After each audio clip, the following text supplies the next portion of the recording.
पग घुंघरू नाचे रे, पग घुंघरू नाचे रे, पग घुंघरू नाचे, पग घुंघरू नाचे रे। लोग कहे मीरा भाई बाबरी, सास कहे कुल नासी रे। लोग कहे मीरा हो भले बाबरी, सास कहे मीरा नासी रे। देखो नई नई अगर कुतहू आ जाए, घर में सारा काम को छोड़ देते, समझे, और वो केवल मानो भगवान के भक्ति में रहे, तो सास क्या बोलेगी?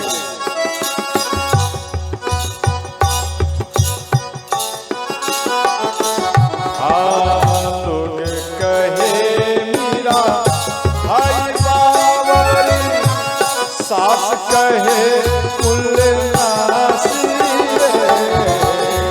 लोग कहे मीरा हो भले बाबरी, सास कहे कुल नासी रे। पग घुंघरू नाचे रे, पग घुंघरू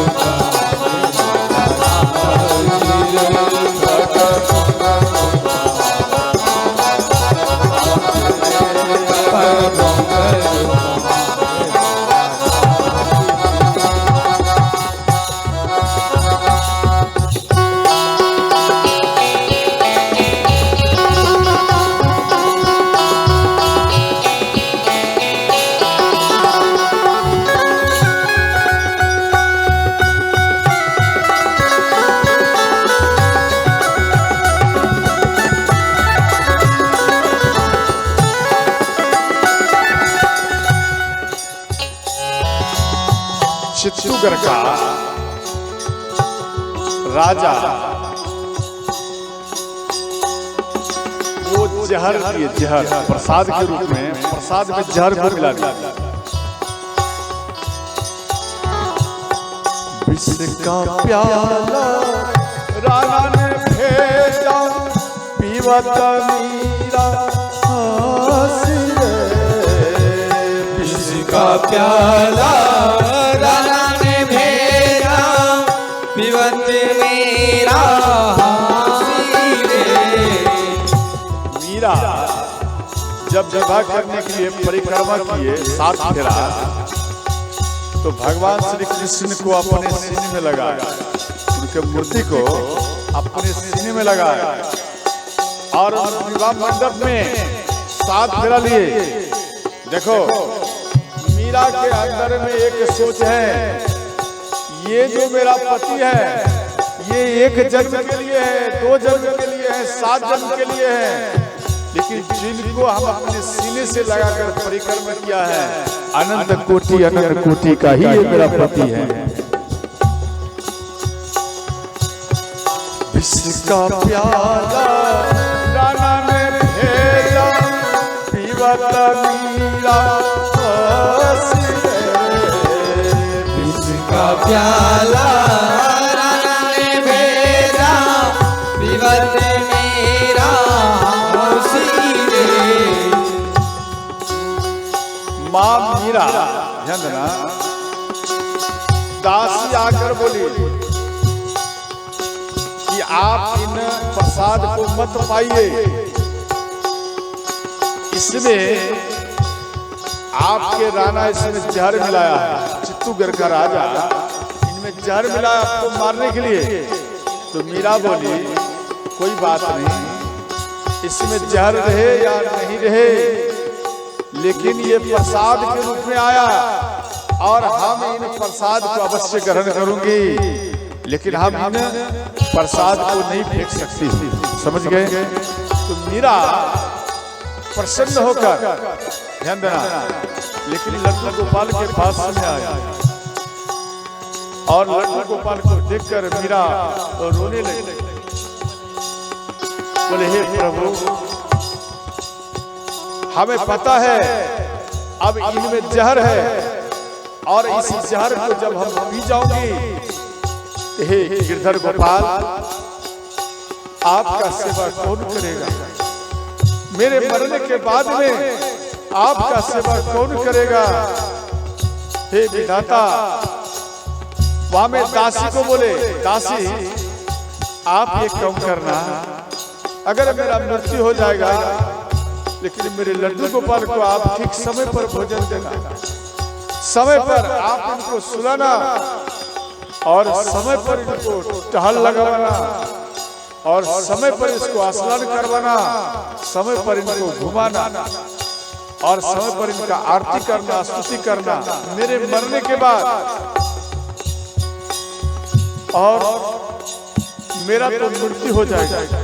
लड्डू गोपाल के चरण को, मुख को देख करके मीरा रोती है और मीरा रोते रोते उन प्रसाद को पा गई। जैसे ही मीरा उन प्रसाद को पाई तो मीरा को कुछ नहीं हुआ। मीरा कृष्ण कृष्ण कहते कहते वो जहर को पी गई और जो जहर था वो लड्डू गोपाल के मुख से निकलने लगा और जो कुछ ये प्रसाद में जहर जो है वो लड्डू गोपाल में चला गया और जो प्रसाद प्रिय रहा वो मीरा अपने हृदय में ही धारण कर ली। लड्डू गोपाल के मुख से जब जहर निकलने लगा तो मीरा रोने लगी। मीरा रोती है, कहते हैं हे गिरधर गोपाल, अगर हम जानते कि ये जहर पीने से आपके शरीर में जहर चला जाएगा तो हम जीवन में एक कभी हम जहर नहीं पीते। हे लड्डू गोपाल, इस जहर से कहीं कुछ आपको हो तो नहीं गया? देखिए इनका प्रेम कितना है, ध्यान देना। जब मीरा शरीर को त्यागी तो मीरा का शरीर, ध्यान देना, मीरा का शरीर कृष्ण में मिल गया, वो इधर उधर कहीं नहीं गया। वो मीरा का शरीर कृष्ण में मिल गया और जैसे ही पट को खोले तो उनका आरती का थाल है, प्रसाद है, परंतु मीरा कहीं दिखाई नहीं पड़ी।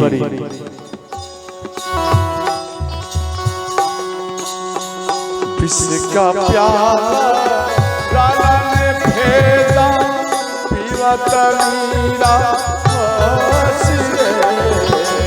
विष का प्याला राजा ने भेजा, पीवत मीरा पग राधे पग घुंघर बांधे मीरा नाची रे, पग पग घुंघर बांधे मीरा नाची रे,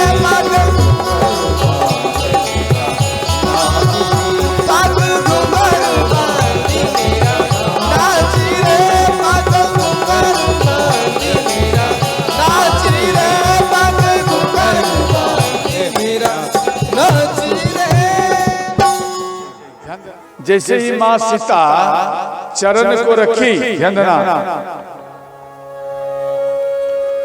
पूरा नगरवासी अयोध्या में जितना माताएं हैं, पुरुष हैं, सब कोई अपने घर में कलश सजाए। कलश किस लिए सजाए? कलश इसलिए सजाए, कलश मंगल का रूप है, समझ गए? और हमारी पुतहु आएगी हमारे घर में, सबके अंदर में ये सोच है राम और सीता हमारी बेटी है, हमारी पुत्र वधू है, ये मेरे घर में आएगी। सब अपना अपना घर में कलश को सजाया। इधर माँ कौशल्या भी सजाई, माँ सुमित्रा, माँ केकई, ये भी सजाई। कलश सुमंगल सजी आरती, गावहि जन बहु भेष भारती। राम सिया राम सिया राम जय जय राम राम सिया राम जय जय राम। माँ सीता जैसे ही चरण को रखी पावा परमा तत्व जन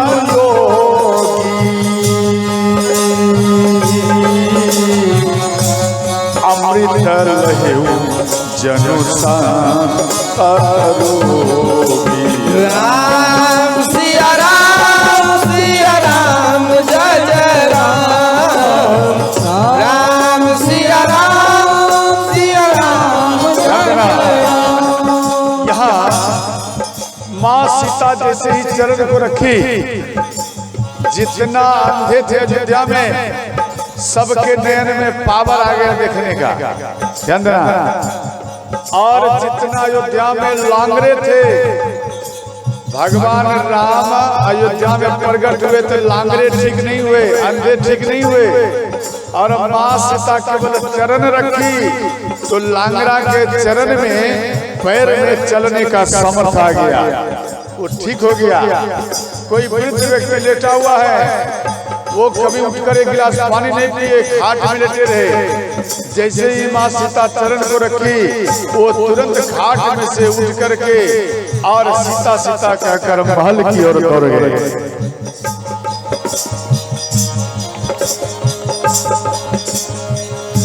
जन्म का जन्म पारस पावा अंध ही लोचन लाभ सुहावा। राम सिया राम जय जय राम राम सिया राम जय जय राम। हर हर महादेव।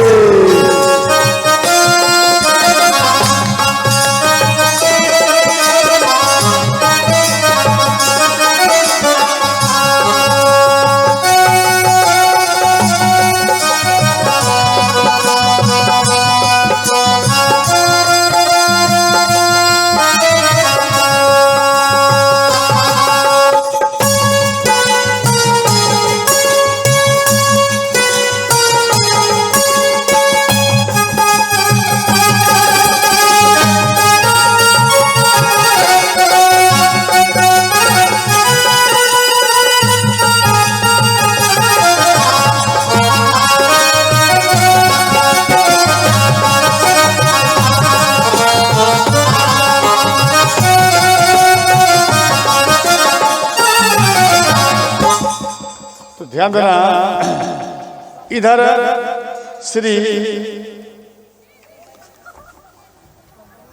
ध्यान देना मेरी मैया। अच्छा एक बात बता, मानो आपकी बेटी पुत्र वधू और बेटा, नहीं समझे, बेटा और पुत्र हो, जब आपके घर में प्रवेश करती हैं पुत्र हो, तो आप क्या करते? घर के ठीक गेट में एक कलश को सुंदर से सजाती है। बोलो हाँ या नहीं? ए बोलना हाँ या नहीं? सजाती हो कलश, तभी तो पुतहू आएगी ना।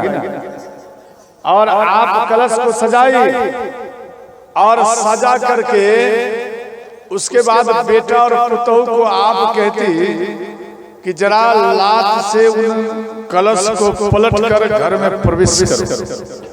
ए बोलो, ऐसा करती या नहीं करती? अरे बोलो ना, जरा हाथ उठा के बोलो कौन कौन करती है। बहुत सुंदर, हाथ को नीचे करो।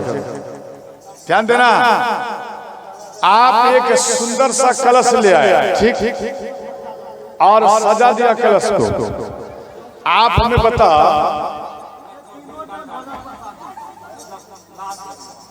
आप जो कलश मानो कलश है, कलश में लात मारना अच्छा है क्या? बोलो पहले बता, कलश में लात मारना ये अच्छा है, शुभ का संकेत है? नहीं है। अभी बोली हाँ, लात मार के और अंदर प्रवेश करते, अभी कैसे बोलती नहीं है? ध्यान देना, आप कलश में अपनी पुत्र वधू और बेटा यानी पुत्र वधू को लात मारवा के आप महल में प्रवेश कराए। याद रखना एक समय आपका आएगा जो उसी लात का सेवा में आपको रहना पड़ेगा। नहीं समझे? आपको लात लगेगा, यानी ये अशुभ का संकेत है। समझ गया? कुछ कुछ इन समाज में ऐसा बात फैल गया जो उल्टा व्यक्ति करते। समझ गया? आप कलश को रखिए, लात मत मारने दीजिए, कलश को रखिए ठीक दरवाजे में। और कलश को क्या करें?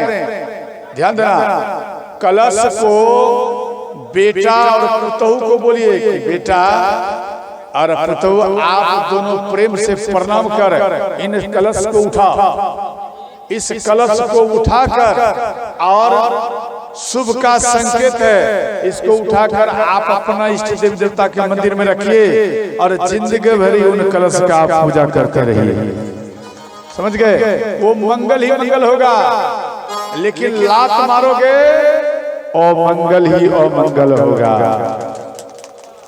समझ गए? चुनाव आपके हाथ में है, आप किस प्रकार से अपना पुत्र वधू को अपने घर में प्रवेश करोगे। समझ गए? ध्यान देकर समझना, कभी लात मत मारने देना। और इसके बाद ध्यान देना, मां सीता को विधिवत महल में प्रवेश की और अंत में रात में, ध्यान देना, रात हुआ और रात में राम को सब माताएं घेर ली। बोले बेटा आप इतना भयंकर राक्षसी तारका कैसे मार दिया? भगवान राम बोले माँ हम नहीं मारे। बोले तो कौन मार दिया? बोले देखिए माँ, तारका मेरे ऊपर मारने के लिए आई, हमको खाने के लिए दौड़ी, लेकिन हम धनुष पर बाण चढ़ाए थे, हिम्मत माने कि हम मारेंगे, लेकिन माँ डर के मारे चिल्लाए पिताजी बचाइए, माँ बचाओ।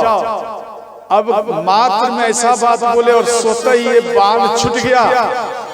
आप दोनों के नाम लेने से ये बाण छूट गया और तारका को लग गया, तारका सोता ही मर गया।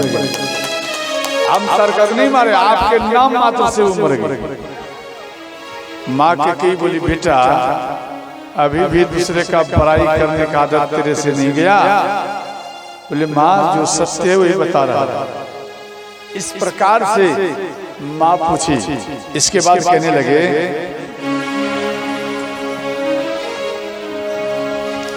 जे दिन गए, ध्यान देना, जितना दिन गए बिना आपके देखे।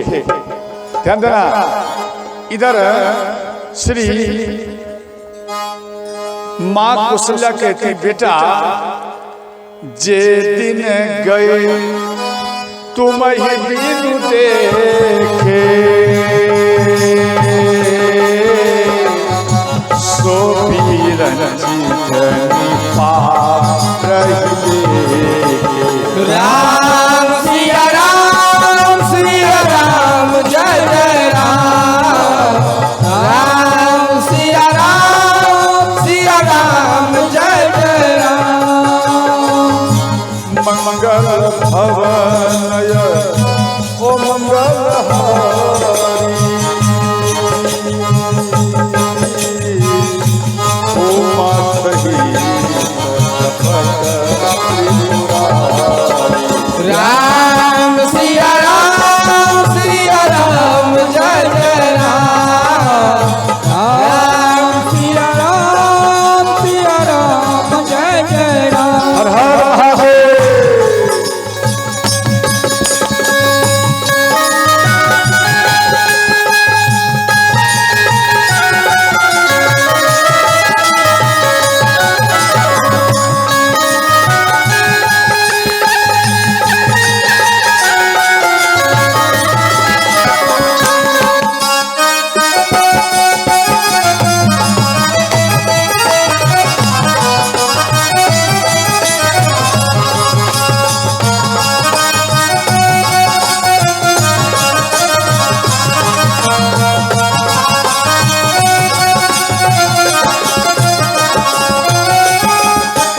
ध्यान देना, जे दिन गए तुम ही बिनु देखे, अर्थात ध्यान देना, इसको थोड़ा पलट लो। हे राम, जितना दिन आपको बिना देखे मेरा समय चला गया, ब्रह्मा जी मेरे आयु में लेके, और जितना दिन आपको देखे वो ब्रह्मा यानी ब्रह्मजी माने ब्रह्मा जी मेरे आयु में ना लिखे। कुछ ग्रंथ में दिया। और देखो, जैसे आप इन पंडाल में बैठे, समझ गए, पंडाल के अंदर की बात है, बाहर की बात नहीं। आप इन पंडाल के अंदर में एक कवच है, जितना भी माताएं या पुरुष या बच्चियां बैठी हैं, तो इन पंडाल की ये बात है, जितना इनके अंदर में बैठे हैं, मानो आप 4 घंटा यहाँ में कथा में आप बैठ गया, 9 दिन कथा होगा, 9 चौके 36, अर्थात आपका आयु अगर ब्रह्मा जी 60 वर्ष लिख दिया है, तो क्या 61 यानी 60 वर्ष के बाद क्या 5 मिनट भी ज्यादा आप जी पाओगे? ए बोलो ना, है आपके ललाट में लिख दिया 60 वर्ष में मरना पड़ेगा, तो 60 वर्ष सुनने के बाद क्या है, 5 मिनट भी ज्यादा जियोगे? बोलो ना, है नहीं जियोगे। लेकिन याद रखना, जियोगे इसका तरीका है। आप जो 36 घंटा, इनमें 4 घंटा डेली कथा सुने 9 दिन तक, ध्यान देना, 4 घंटा डेली, तो कुल मिला के वह 36 घंटा, 60 घंटा, 60 वर्ष अगर लिखा है, 60 वर्ष और ये 36 घंटा, अर्थात ये 36 घंटा आपको गिफ्ट में मिलता है। ये आपका आयु बढ़ जाएगा, 36 घंटा आपको जीना पड़ेगा ज्यादा। समझ गया? क्यों? ये भक्ति का प्रभाव है, इसका प्रमाण है। ध्यान देना, हजार वर्ष तक साधु संत कैसे जीते?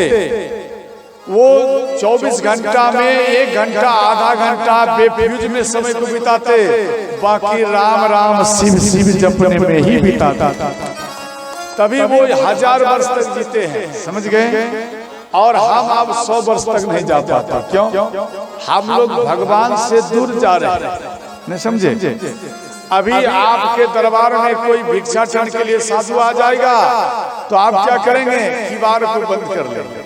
ध्यान देना, या कहीं में कथा हो रहा है, तो अगर माइक का मानो हॉर्न का चला गया आवाज, तो कान में रुई लगाओगे, किवाड़ को बंद करोगे, रुई लगाकर सो जाओगे, परंतु राम की कथा नहीं सुनोगे।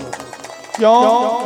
मरना जल्दी है ना, जीना थोड़ी ना, मरने के लिए आए हो, जल्दी में मर जाओ तो अच्छा है, तभी तो कीड़े मकोड़े बन करके जन्म लोगे।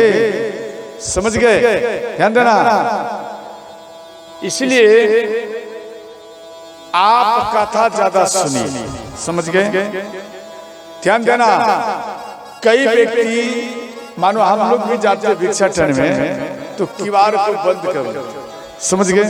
ध्यान देना, एक समय आएगा, जैसे मानो माला वाला गया, माला पहरे हुए साधु, माला वाला आपके यहाँ भिक्षा के लिए गया, आप किवाड़ को बंद कर लिया, याद रखना उसको ठुकरा दिया। एक बार समय आएगा, आप किवाड़ को खोल दोगे, ध्यान देना, अपने से, और पास में 10,000 20,000 लोग, नहीं समझे? पहले तो बोलते कि मेरे पास पैसा नहीं, किवाड़ लगा दिया। पैसा है लेकिन देने का मन नहीं है, और जब समय आएगा तो आप 10,000 20,000 गांठ में बंधोगे, और अपने घर में से उन बच्चे को ले जाओगे जिसका स्थिति गंभीर है, और उसको कहाँ लेके जाओगे? किवाड़ जबरदस्ती में खोलकर गाड़ी में बैठकर और आला वाले के पास में जाओगे और रुपया उछल के चले आओ। ध्यान देना, ठुकराओगे माला वाले को तो रुपया देना पड़ेगा आला वाले को। दिमाग लगाओ, कौन सा चुनाव ठीक है? सोचो। डॉक्टर साहब खुश हो गया, देखो खुश हुआ ना, अब मेरा नंबर आ गया। ध्यान देना, वो आला वाला कौन है? ये बगल में बैठा है, यही आला वाला। ध्यान देना। तो वहां में जबरदस्ती देना पड़ेगा, ये जबरदस्ती मांगेंगे नहीं, केवल बताएंगे कितना रुपया दे, इतना रुपया हुआ। कुछ छोड़ोगे क्या है, किराना का दुकान, आलू खरीदना है, चावल खरीदना, ठीक ठीक जो आया तुरंत रुपया दोगे उनको, तुरंत पैसा लो। और डॉक्टर साहब भी क्या करते हैं, उस आदमी को ध्यान देना, डॉक्टर साहब के अंदर में पावर नहीं है, लेकिन उसके ऊपर ऐसा व्यक्ति सवार हो जाते हैं कि कसाई के समान आपसे डट करके कहते हैं नहीं पहले पेमेंट जमा करो फिर रुपया इलाज होगा, समझे, पहले रुपया जमा करो तब इलाज होगा। डॉक्टर साहब में पावर नहीं है, लेकिन उसके अंदर में कोई और बैठ करके बात बोलता है, समझ गया बात, वो दूसरा बोलेगा इलाज जब तक रुपया नहीं दोगे वो हाथ नहीं लगाएगा। क्या डॉक्टर हमारे जैसा नहीं मनुष्य है क्या उसके अंदर में आंख में आंसू नहीं है क्या, उनको ये नहीं है कि हम भी कुछ भक्ति करें, उनके अंदर में भी है लेकिन करने नहीं देते। क्यों, इनको दंड देना है, दंड, इसलिए इनको सताओ पहले, समझ गए, और रुपया जमा करो फिर इलाज लो। बात समझ गया, इसलिए दिमाग लगाओ।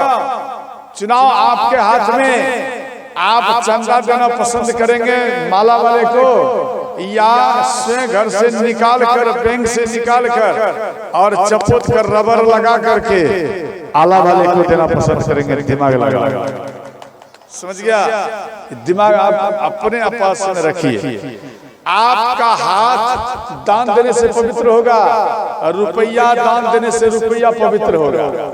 और ध्यान देना, जैसे आप गेहूं को तैयारी किया या मक्का तैयारी किया, धान तैयारी किया, तो जब आप तैयारी करते तो तैयारी करने के क्रम में कर दिया तो सबको ढेर लगा, और बीच में क्या देते, महादेव यानी थोड़ा गोबर को रख दिया।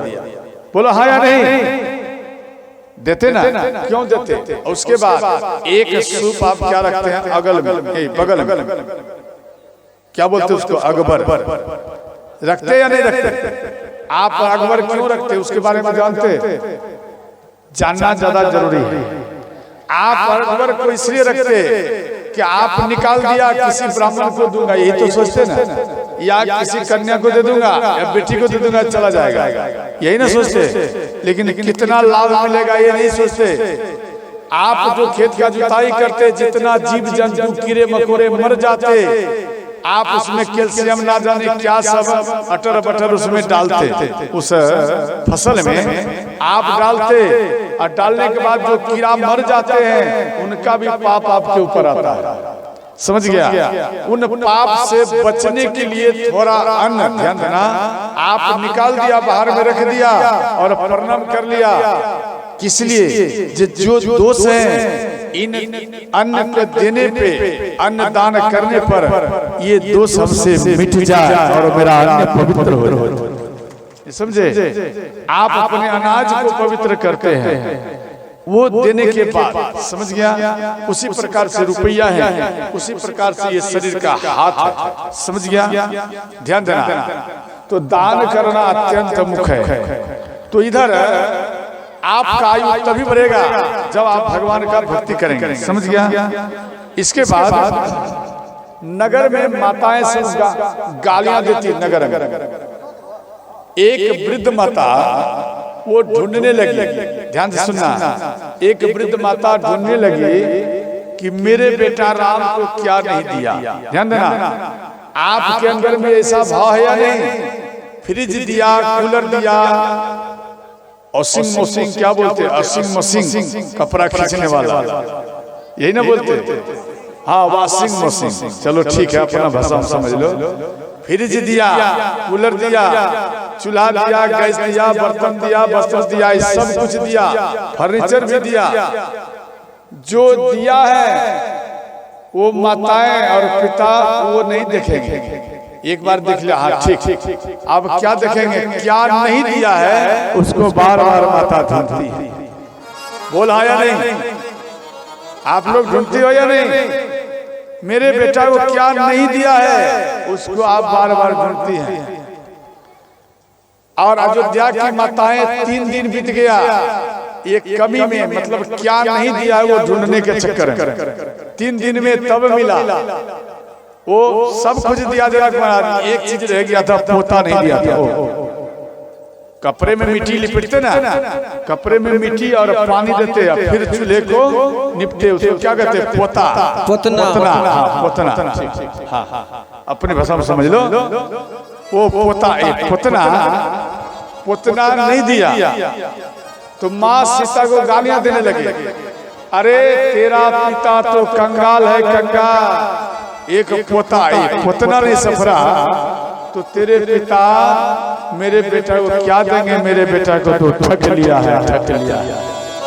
ध्यान देना, आपकी बेटी ससुराल गई, मानो आप ससुराल में आई, अगर सास गालियां दे तो आप क्या करोगे? बोलो, आप भी गालियां दोगे? बोलो, तब केवल सुनना है, कुछ बोलना नहीं। देखो बोलना भी है, क्या बोलना है, ध्यान देना। अगर वो गालियां दे तो आप इधर से क्या दोगे? मुस्कुराहट दोगे, समझ गए? वो गालियां दे तो बोलना क्या है? राधे राधे, समझे?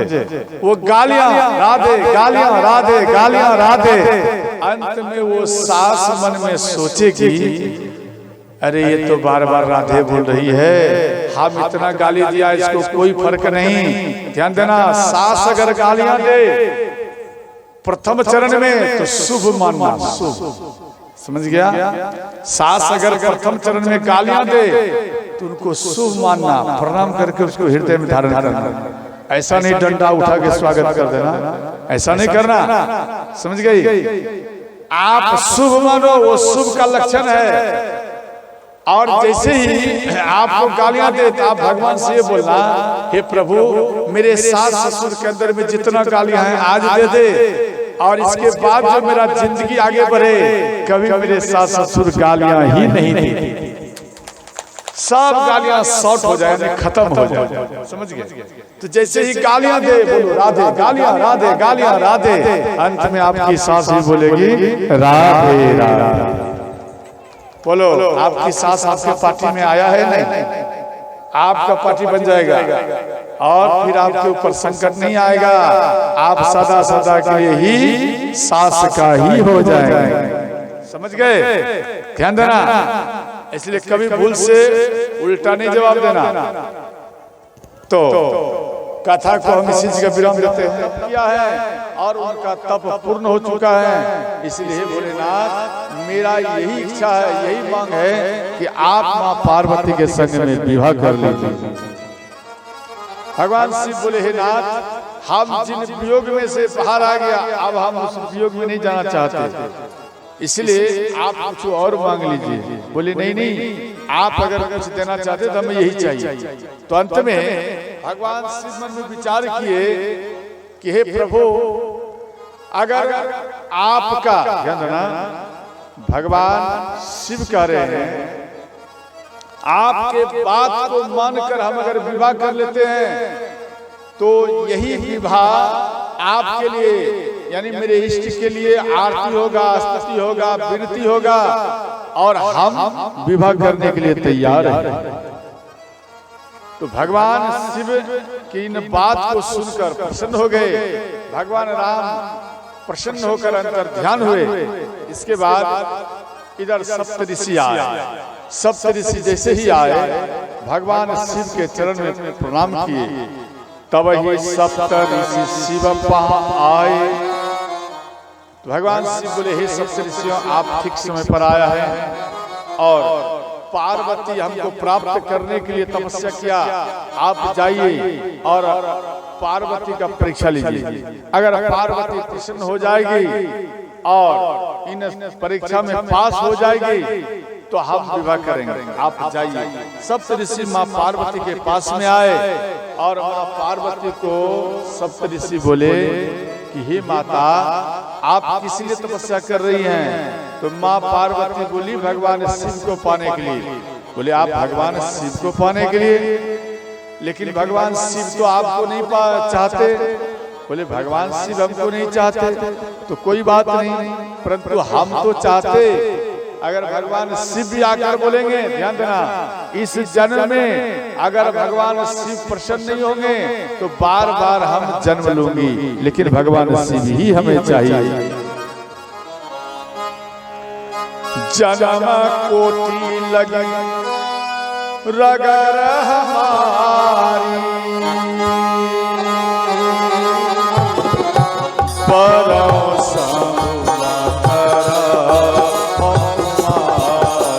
राम सिया राम जय जय राम, राम सिया राम जय जय राम।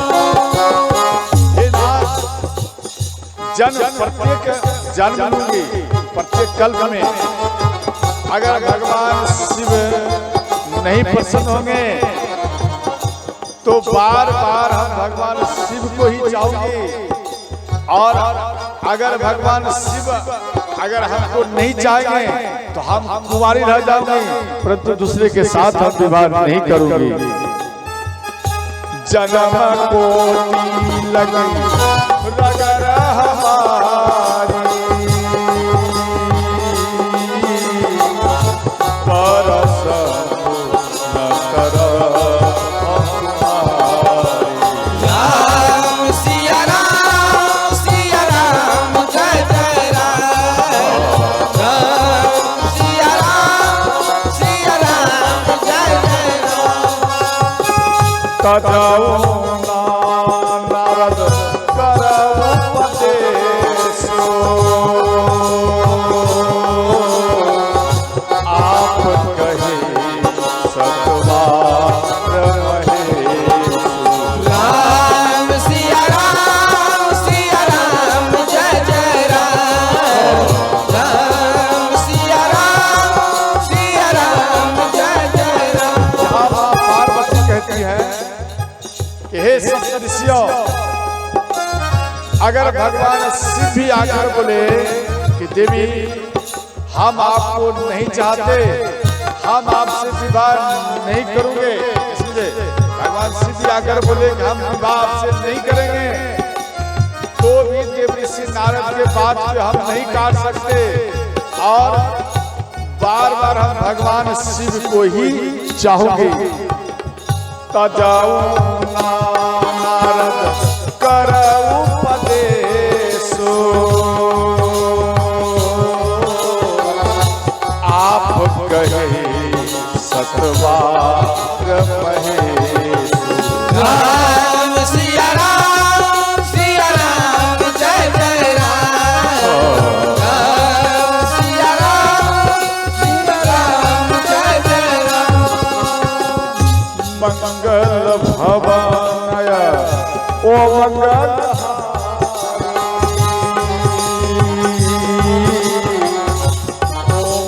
सहित जपत त्रिपुरारी। राम सिया राम जय जय राम, राम सिया राम जय जय राम। हर हर महादेव।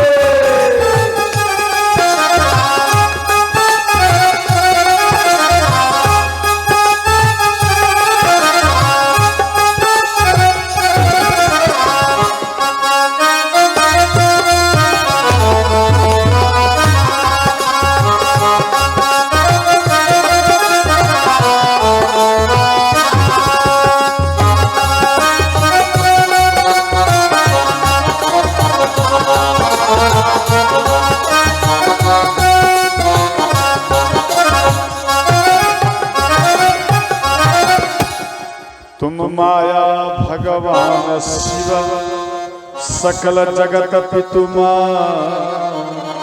नाय चरण सिर मुनि चले पुनि पुनि पुलकित गात। बोलो सच्चे दरबार की जय हो। यहाँ सप्त ऋषि बोले कि हे माता, आप भगवान शिव की माया हैं और भगवान शिव आपका परीक्षा लेने के लिए आपके पास में भेजे थे और इन परीक्षा में आप पास हो गई है माता। अब आप भगवान यानी भगवान शिव आपको अवश्य मिलेंगे, आपके पिता आएंगे आपको ले जाने, तो पिता के साथ में आप घर चली जाना।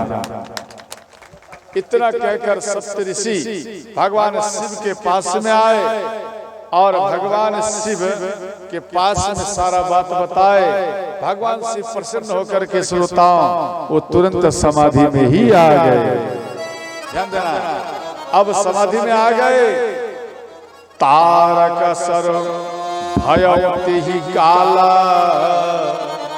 भुज प्रताप बल तेज विशाल।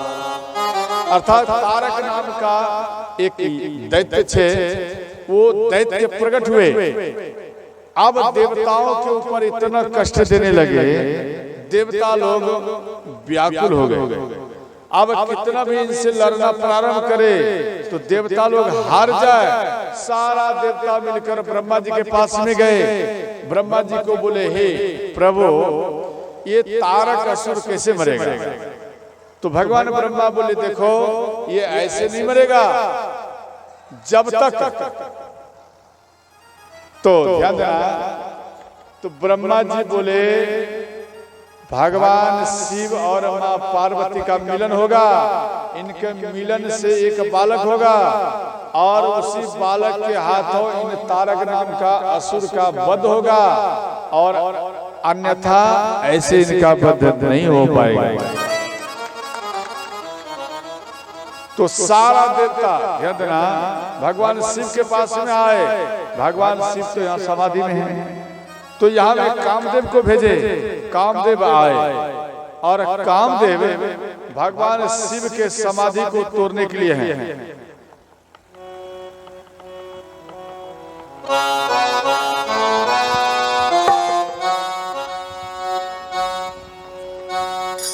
पग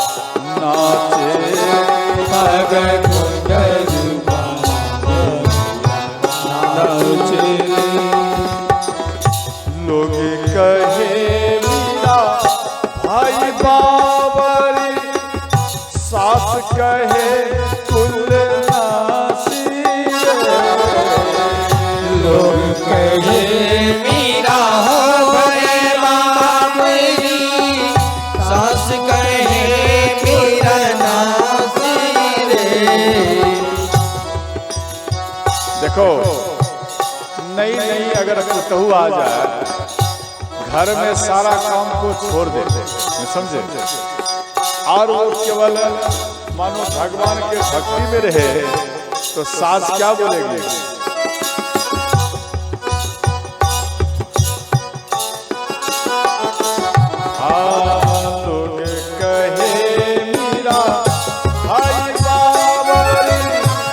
सास कहे कुल नासी रे, लोग कहे मीरा भय बाबरी, सास कहे कुल नासी रे। पग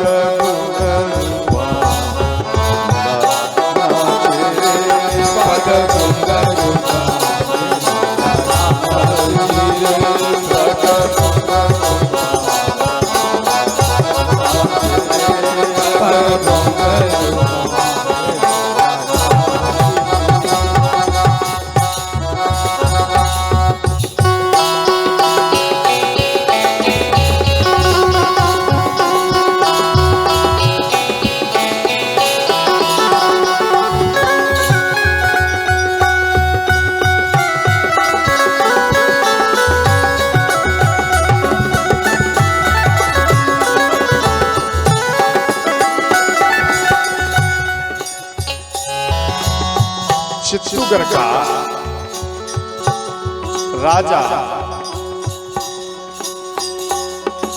वो जहर दिए, जहर प्रसाद के रूप में, प्रसाद में जहर को मिला दिया। विष का प्याला राना ने भेजा पीवत मीरा हंसी रे। विष का प्याला राना ने भेजा पीवत मीरा हंसी रे। मीरा जब विवाह करने के लिए परिक्रमा किए 7 फेरा, तो भगवान श्री कृष्ण को अपने सीने में लगाया, उनके मूर्ति को अपने सीने में लगाया और विवाह मंडप में 7 फेरा लिए।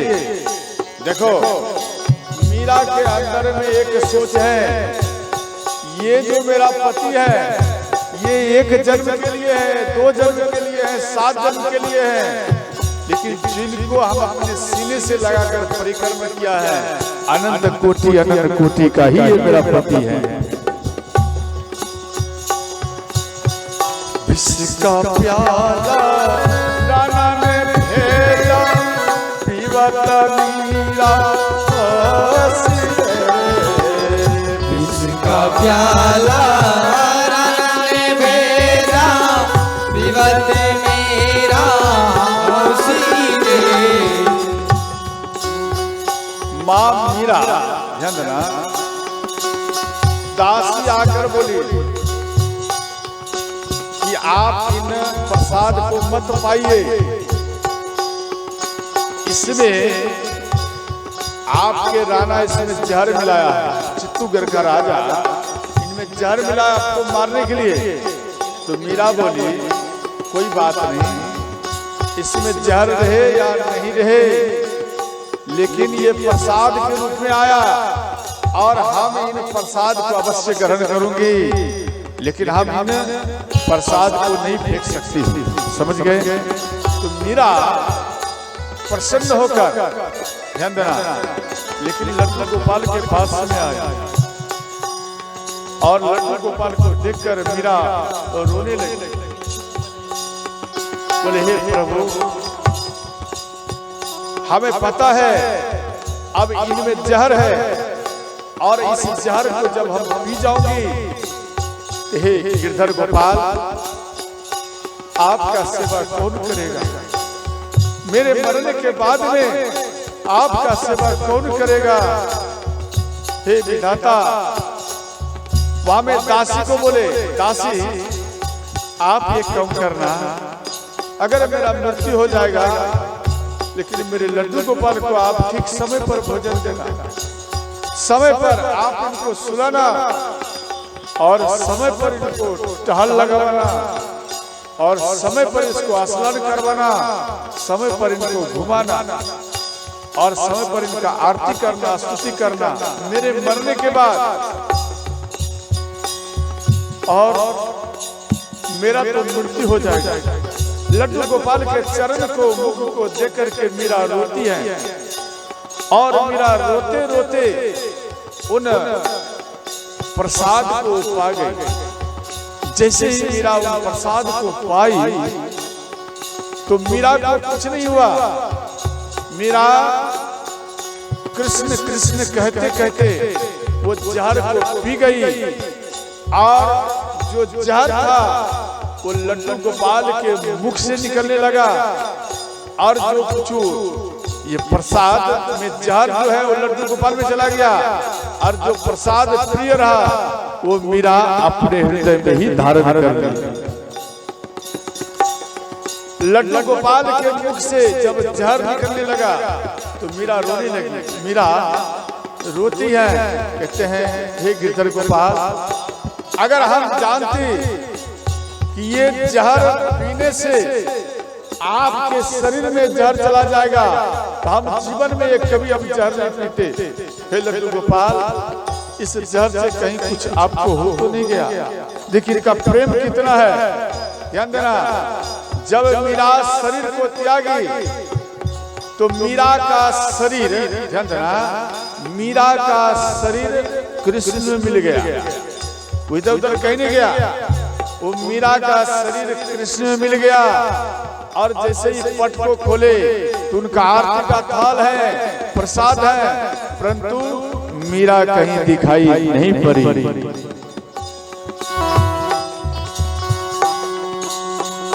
विष का प्याला राजा ने भेजा पीवत मीरा हंसी रे। विष का प्याला राजा ने भेजा पीवत मीरा हंसी रे। पग राधे पग घुंघर बांध मीरा नाची रे। पग पग घुंघर बांध मीरा नाची रे। पग घुंघर बांध मीरा नाची रे। पग घुंघर बांध मीरा नाची रे। पग घुंघर बांध मीरा नाची रे। ध्यान देना, कामदेव इधर नाचने लगे, फिर भी भगवान शिव के समाधि को नहीं तोड़ पाए।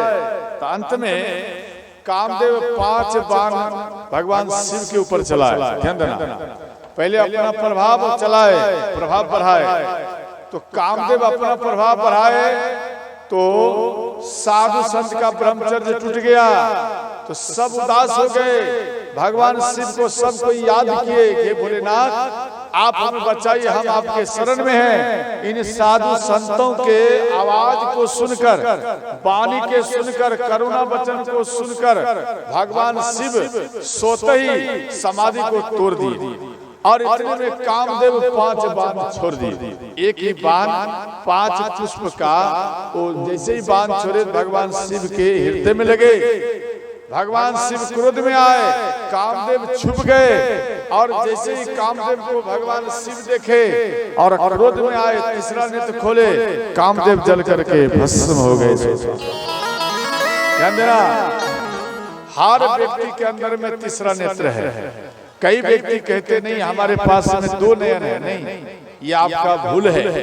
आपके पास में भी तीसरा नयन है। यहाँ में तीसरा नयन, ये तीसरा नयन जब आपका खुल जाएगा तो आपको भगवान का दर्शन मिल जाएगा। समझ गए? इसलिए तीसरा नेत्र है, उनसे देखने का प्रयत्न करो।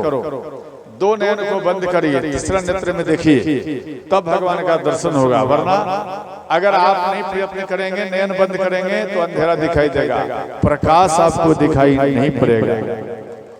समझ गए?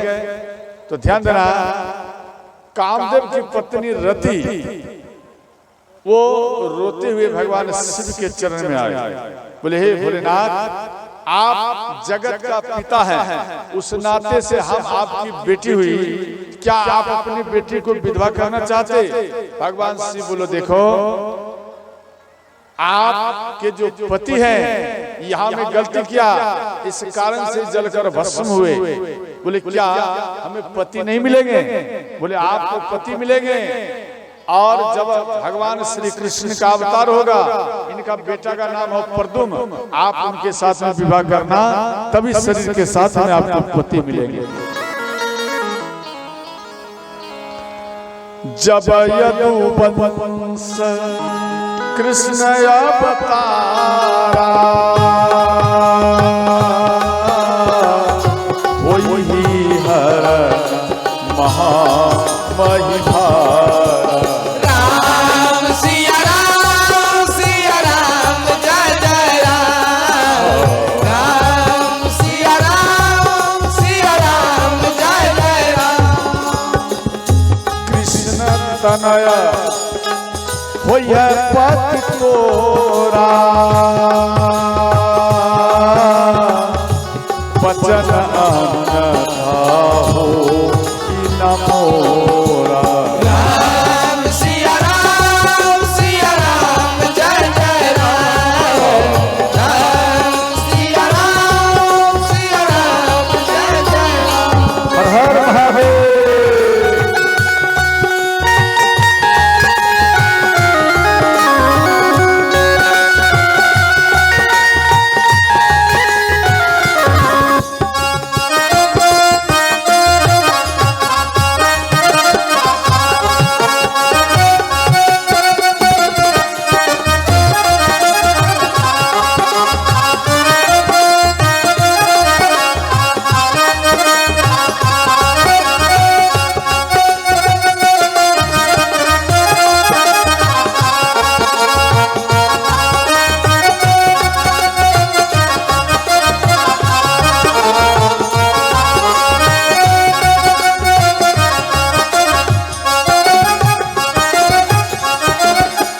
तो ध्यान देना, इतने में ये रति चली गई और इसके बाद भगवान शिव के सामने सारा देवता आ गए।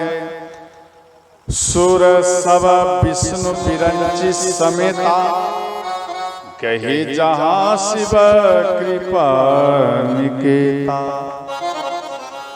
अब भगवान शिव के पास में सब देवता आए और भगवान शिव को बोले, भोलेनाथ अब तो विवाह के लिए तैयार होइए। तो भगवान शिव को श्रृंगार करने लगे। अच्छा एक बात बताइए, दुल्हा स्वयं सजते हैं विवाह के लिए या उसको सजाया जाता है? सजाया जाता है, समझिए, सजता नहीं है, को सजाना पड़ता है। या भगवान शिव जी को सजाने लगे। शिव ही शंभु गण करहि श्रृंगार, शिव ही शंभु गण करहि श्रृंगार, जाता मुख आई मोर सवारा, जाता मुको जाया ही को समारा, कुंडल कंकण पहिरे प्याला, कुंडल कने कन पहरे प्याला, पट के हरसाला, तन बीत पट के छाला, श्री राम जय राम जय जय, श्री राम जय राम जय जय, श्री राम जय राम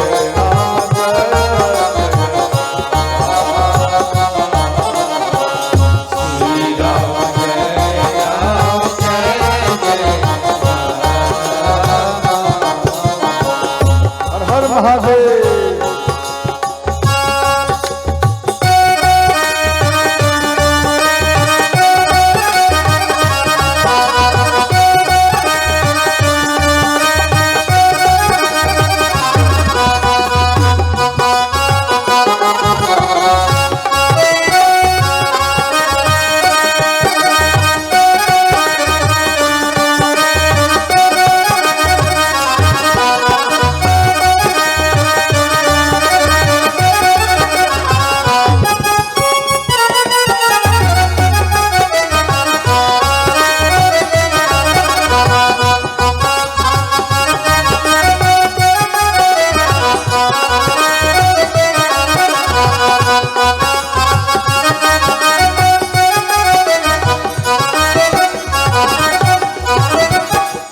ध्यान देना, भगवान भोलेनाथ को सजाने लगे तो शिव जी के गाने कहते कि प्रभु दूल्हे को सजाने के लिए कुछ मटेरियल लाना पड़ता।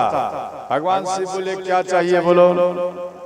तो गान बोले क्या बोलते, ऑसिंग मोसिंग पाउडर, हमको नहीं आता। नहीं, क्या बोलते ऑसिंग मोसिंग, या अपना भाषा में समझ लीजिए, तो लेकर जो सजाया जाता तो वो बोले पाउडर चाहिए, पाउडर। बोले एक काम करो, ये आप शमशान घाट में जाइए, शमशान घाट में ये पाउडर मिलेगा, समझे? ए माता एक काम करना, भस्म लगाने के लिए हमारे डब्लू पासवान 21 रुपये के दान भेजे हुए हैं। ठाकुर जी उनके मनोकामना पूर्ण करे। जय सिया राम, जय श्री राधे। भस्म लगाने के लिए देखो, ये जो क्या बोलते भगवान शिव का श्रृंगार में जो मटेरियल लगता है, ऑसिंग मोसिंग जो हम बोल देते हैं पाउडर, इसका जरा हमको नाम लिख के दे देना। हम बार बार जहाँ भी जाते ये ऑसिंग मोसिंग बोलते, सब हमको लगता है ना जाने क्या सोचते हैं। हाँ, थोड़ा सा आप बता देंगे वो पाउडर सब क्या है, लेकिन फिकिर क्या बोलते हैं वो अपना भाषा में समझ। तो ध्यान देना, तो भगवान शिव बोले आप एक काम करिए, आप यहाँ से आप शमशान में जाइए, शमशान में राख मिलेगा, आप रख ले आइए, हम उन राख को अपने शरीर में लगाएंगे और पाउडर का वो काम करेगा और पाउडर खरीदना नहीं पड़ेगा। देखो शमशान घाट का पाउडर क्यों है? ये भगवान शिव को प्रिय है, इसलिए प्रिय है क्योंकि पाउडर जो है, देखो एक व्यक्ति लेटा हुआ और 4 व्यक्ति कांधे पे लिया और आगे में बोलते जाते हैं, आगे का 2 व्यक्ति बोलता राम नाम सत्य है, पीछे वाले बोलते हैं सबका यही गत है। इस प्रकार से बोलते हुए जा रहे हैं। भगवान शिव सोचे भाई